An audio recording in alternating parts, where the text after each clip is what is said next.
Hello दोस्तों और welcome to your next lecture. I guess ये फोर्थ लेक्चर है और इस लेक्चर में हम सीखेंगे कि यूजर से वैल्यू इनपुट कैसे करानी है, या फिर हम कह सकते हैं कि कंसोल से हमको वैल्यू इनपुट कैसे करानी, क्योंकि बेसिकली अभी जो हम एप्लीकेशंस बना रहे हैं वो कंसोल एप्लीकेशंस हैं। तो इसके पहले कि मैं आपको यूजर से इनपुट लेना सिखाऊं, पहले मैं आपको कुछ बेसिक चीजें बताना चाहूंगा। C++ में एक टर्म यूज होता है जिसको हम कहते हैं token. Token is the smallest individual unit in a program. मतलब टोकन एक ऐसी सबसे छोटी चीज होती है जिसका खुद का कुछ वजूद होता है और कंपाइलर या प्रोग्राम उसको समझ पाता है। टोकन C++ में आप कह सकते हैं बहुत सारी चीजें होती हैं, जैसे कि कीवर्ड जैसे कि INT एक यहाँ पे कीवर्ड है। ये INT मतलब इंटीजर टाइप का डेटा टाइप, INT यहाँ पे कीवर्ड है। उसी तरह आप देख सकते हैं फ्लोट, ये भी एक कीवर्ड है। ऐसे ही जैसे कि कीवर्ड एक टोकन होता है, आइडेंटिफायर्स भी एक प्रकार के टोकन होते हैं। आइडेंटिफायर्स वो होते हैं जैसे जिनका हम वेरिएबल्स के थ्रू नाम रखते हैं, जैसे कि ए एक वेरिएबल है और उसका नाम है ए। जाहिर सी बात है। तो आइडेंटिफायर्स यहाँ पे काफी सारे आइडेंटिफायर्स आपको इस प्रोग्राम में देखने को मिल सकते हैं। बी भी एक आइडेंटिफायर है, ए भी एक आइडेंटिफायर है, मेन भी आप कह सकते हैं एक तरह से एक आइडेंटिफायर, क्योंकि एक फंक्शन का नाम है, उसको आइडेंटिफाई करने में मदद करता है। उसी तरह ऑपरेटर्स भी आइडेंटिफायर्स की कैटेगरी में ही आते हैं। जैसे कि आप ये दो सिंबल देख सकते हैं, लेस देन के सिंबल, ये एक्चुअली आउटपुट ऑपरेटर कहलाते हैं। और ये भी क्योंकि ऑपरेटर है, ऑपरेटर भी टोकन्स होते हैं। उसी तरह इस ट्यूटोरियल में हम देखेंगे इनपुट ऑपरेटर का इस्तेमाल करके हम यूजर से वैल्यू कैसे स्ट्रीम करेंगे। तो चलिए हम इस प्रोग्राम को थोड़ा सा मॉडिफाई करते हैं। सबसे पहले तो मैं इस लाइन को डिलीट कर देता हूँ। काफी प्रोग्राम से आप देख रहे हैं लाइन यही की यही है, तो इसको हम डिलीट कर देते हैं। तो मैंने इसको डिलीट किया। तो मान लीजिए जैसे कि हमने यहाँ पे एक वेरिएबल लिया है फ्लोट ए। फिर से मैं रिवीजन करता हूँ, फ्लोट एक कीवर्ड है, ए एक आइडेंटिफायर है। अब यहाँ पे क्योंकि वैल्यू तो हमने पहले से ही डिफाइन की है, a इज इक्वल टू 12। मान लीजिए हम चाहते हैं कि a एक वेरिएबल है, वो वैल्यू ले जो यूजर उसे देना चाहता है, यूजर जो कंसोल में इनपुट करेगा। तो उसके लिए हम लाइन लिखते हैं सीन इनपुट ऑपरेटर का साइन a सेमीकोलन।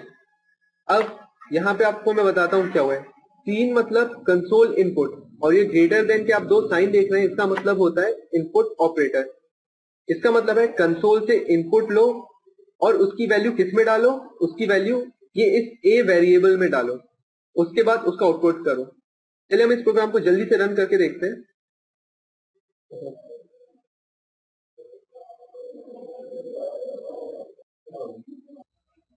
और आप देख सकते हैं यहाँ पे प्रोग्राम रन हो गया है। अब आप देखेंगे यहाँ पे कुछ भी नहीं हुआ है, बस कर्सर है और ब्लिंक कर रहा है। असल में वो यहाँ पे यूजर के थ्रू वैल्यू इनपुट करने के लिए रुका हुआ है। तो हम उसको कुछ वैल्यू देते हैं, तो यहाँ पे कर्सर वेट कर रहा है हमारे, या फिर यूजर कहें जनरल टर्म्स में यूजर के इनपुट के लिए। चलिए हम यहाँ पे वैल्यू एंटर करते हैं। मैंने टाइप किया 12 और उसके बाद में प्रिंट दबाता हूँ एंटर, आई प्रेस एंटर। आप देख सकते हैं हमारा प्रोग्राम, क्योंकि हमने पिछली बार ऐसे ही बनाया था, फ्लोट ए यहाँ पे एक वेरिएबल ले, उसके बाद सीन ए मतलब हमने यहाँ पे 12 की वैल्यू दी और हमने एंटर मारा। एंटर के बाद सी आउट की लाइन में, क्योंकि ये बैकस्लैश एन मैंने आपको जैसे कि पिछले ट्यूटोरियल्स में ही भी बताया, ये एस्केप सीक्वेंस होता है, एस्केप सीक्वेंस। और इस वाले एस्केप सीक्वेंस का क्योंकि सिंबल है backslash n, n stands for new line, तो एक लाइन छोड़ के हो गया, उसने वही आउटपुट किया ए, जो कि हमने उसको यहाँ पे इनपुट दिया था 12। तो हमने 12 इनपुट यूजर ने दिया था और 12 उसने वैसा का वैसा प्रिंट करा। तो बेसिकली सीन के थ्रू हम इनपुट ले सकते हैं। चलिए मैं आपको एक और इसमें छोटा सा एक और नया एग्जांपल देता हूं। मान लीजिए हमको दो इनपुट लेने हैं, ए हमने यूजर के थ्रू इनपुट करा है, मान लीजिए हमको बी भी इस प्रोग्राम में यूजर के थ्रू ही इनपुट लेना रहता। तो यहां मैं इस लाइन को मिटा के मैं लिख देता सीन मतलब कंसोल इनपुट, इनपुट ऑपरेटर का साइन ग्रेटर देन मतलब बी सेमीकोलन। अब चलिए मैं प्रोग्राम को रन करता हूं इस बार फिर से। अभी कर्सर रुका है, तो मैं टाइप करता हूँ 12 एज इट इज प्रिंट हुआ। उसके बाद कर्सर आप देख सकते हैं 44.4 के बाद फिर से वहीं पे रुक गया है, मतलब वो फिर से रुका हुआ है कि यूजर कुछ वैल्यू इनपुट करे। सीक्वेंशियली चले तो फ्लोट ए सीन ए, कर्सर रुका, मैंने 12 टाइप किया, एंटर मारा, नई लाइन में गया, उसने सी आउट ए किया, फिर ए को उसने 3.7 से मल्टीप्लाई किया और नई लाइन में उसका आंसर प्रिंट कर दिया। उसके बाद int d, एक और नया वेरिएबल लिया b। अब वो फिर से यहाँ पे यूजर के लिए रुक गया है कि यूजर कुछ इनपुट करे। मैं टाइप करता हूँ 3, तो उसने नई लाइन में आप देख सकते हैं क्योंकि cout \nb था तो फिर से उसने 3 एज इट इज यहाँ पे उसने टाइप कर दिया। अब थोड़ा प्रोग्राम में कंफ्यूजिंग है, हम इसको थोड़ा अच्छे से कर देते हैं जिससे यूजर को समझ में आए कि एक्चुअली प्रोग्राम में हो क्या। हम यहाँ पे थोड़े से मॉडिफिकेशंस करते हैं। Please enter a value. तो आप देखेंगे इस प्रकार से मैं लिखूंगा और जब इसको रन करूंगा तो यूजर को समझ में आएगा कि एक्चुअली उसको करना क्या है, not just a blank cursor, एक ब्लैंक कर्सर नहीं बल्कि यूजर को समझ में आएगा। और आप देखें थोड़ा अच्छा से, मतलब अगर यूजर इस प्रोग्राम को रन करेगा तो उसको समझ में आएगा कि उसको करना क्या है। जैसे कि प्लीज एंटर अ वैल्यू, उसने वैल्यू एंटर की 12 तो प्रिंट हुआ 12।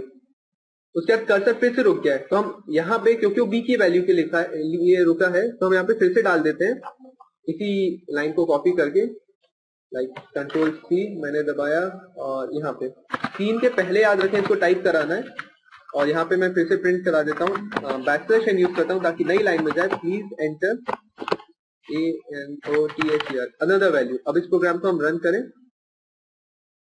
तो आप देख सकते हैं थोड़ा अच्छा आउटपुट आ रहा है। Please enter a value, user को बोल रहा है कि वैल्यू डाले, मैंने डाली 12 प्रिंट हुआ। Please enter another value. अब देखिए यूजर को समझ में आया, पिछली बार कर्सर 44.4 के बाजू में था, इस बार अच्छे से लिख के आया कि प्लीज एंटर अनदर वैल्यू, तो यूजर को समझ में आएगा कि उसको अनदर वैल्यू डालनी है। मैं डालता हूँ 3 एंटर। तो आप देख सकते हैं कि काफी अच्छा आउटपुट आया और इस प्रकार से हम यूजर से वैल्यूज इनपुट करा सकते हैं। अब मैं आपको सिखाऊंगा जो कि एक टर्म होता है जिसे हम कहते हैं कास्केडिंग। कास्केडिंग में के थ्रू एक्चुअली हम एक साथ 2 या 2 से ज्यादा वैल्यूज को एक साथ एक ही स्टेटमेंट में इनपुट करा सकते हैं। मैं इस प्रोग्राम को यहाँ पे अभी फिलहाल डिलीट कर देता हूँ इसलिए पार्ट को। आपको मैं यहाँ पे अब आप देखिएगा मैंने लिखा फ्लोट a, b, मैंने यहाँ पे लिखा प्लीज एंटर अ वैल्यू की जगह 2 वैल्यू, क्योंकि हम अब 2 वैल्यूज एक साथ इनपुट कराने वाले हैं। आप देख सकते हैं मैं 2 वेरिएबल्स पहले ही लेट कर चुका हूं a और b। तो यहाँ लिखूंगा मैं 3a, तो मतलब पहले एक वैल्यू एंटर करो, उसके बाद मैं यहाँ पे ऐसे लिख सकता हूँ 3b, मतलब पहली वैल्यू एंटर करो, दूसरी वैल्यू एंटर करो और see out the values of a and b are. अब देखिए ये मैंने यहाँ पे इन्वर्टेड कॉमा क्लोज किया, उसके बाद फिर से एक और बार आउटपुट ऑपरेटर का इस्तेमाल किया। एक ही स्टेटमेंट में मैंने लिखा a, फिर मैंने एक और बार आउटपुट ऑपरेटर का इस्तेमाल किया, इन्वर्टेड कॉमर्स में एक स्पेस दिया ताकि a और b की एक्चुअल वैल्यूज के बीच में एक स्पेस आए। फिर से आउटपुट ऑपरेटर का इस्तेमाल किया, मैंने टाइप किया b सेमीकोलन। आप इसका आउटपुट देखिएगा, प्लीज एंटर 2 वैल्यूज, मैंने डाली 2 एंटर 3। तो the values of a and b are 2 space 3 और press any key to continue, क्योंकि मैंने यहाँ पे बैकस्लैश n ही लगाया था तो यहाँ मैं लिख देता हूँ सी आउट, या तो बैकस्लैश n लिख सकता हूँ या फिर एंड लाइन भी लिख सकता हूँ क्लोज। अब इसको मैं एग्जीक्यूट करें,